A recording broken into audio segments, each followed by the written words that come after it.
This lesson is about Dutch homonyms, and you will learn the most common ones that are also often very confusing, but it will not be for you anymore. Hallo lieve vrienden.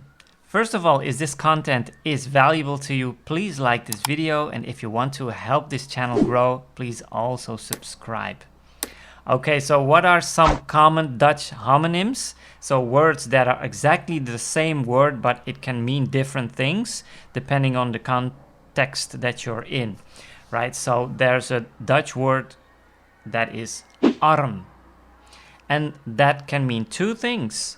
Arm, right? My arm. Dit is mijn arm. But you can also say, I am poor. Ik ben arm. That means you don't have any money, right? So the Dutch word for poor is arm. Or with the pronunciation of the R instead of R, that is ik ben arm.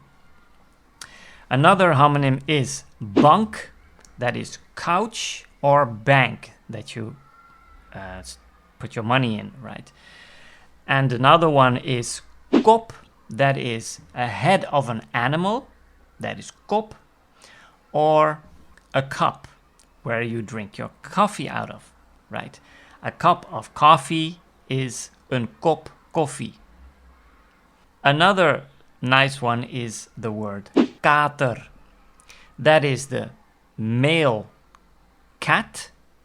That is what we call kater, but it's also a hangover. If you drank too much alcohol the next day, sometimes you will get a hangover. So I drank too much yesterday, so today I have a hangover. Gisteren heb ik te veel gedronken, vandaag heb ik een kater. Another homonym is koper.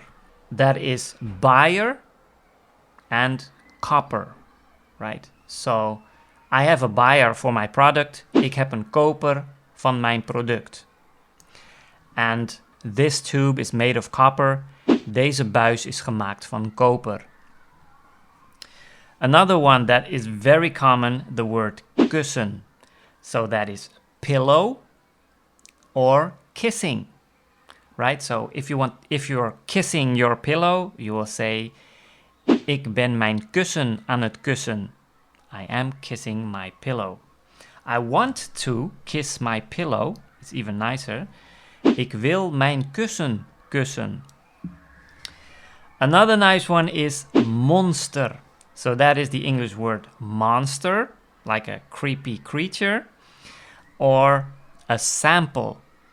So if you go to the beauty store and you buy a fragrance, sometimes you get a sample of another new fragrance that is just out on the market.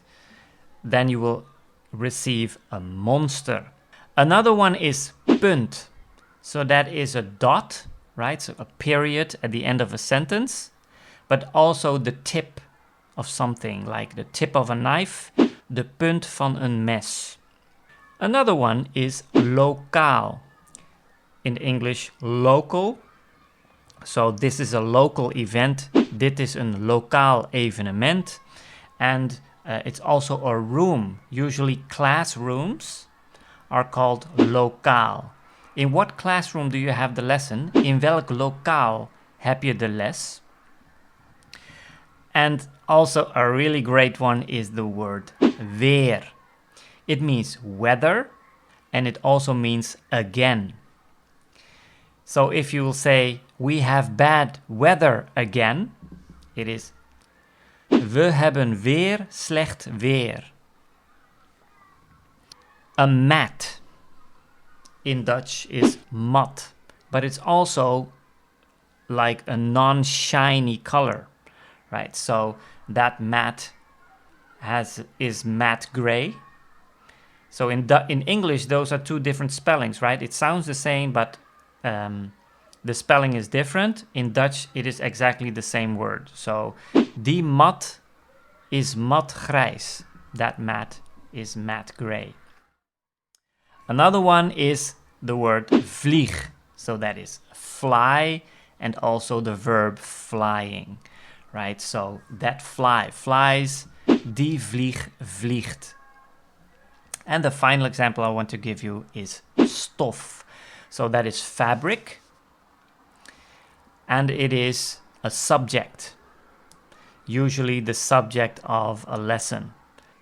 This is a boring subject, you will say in Dutch.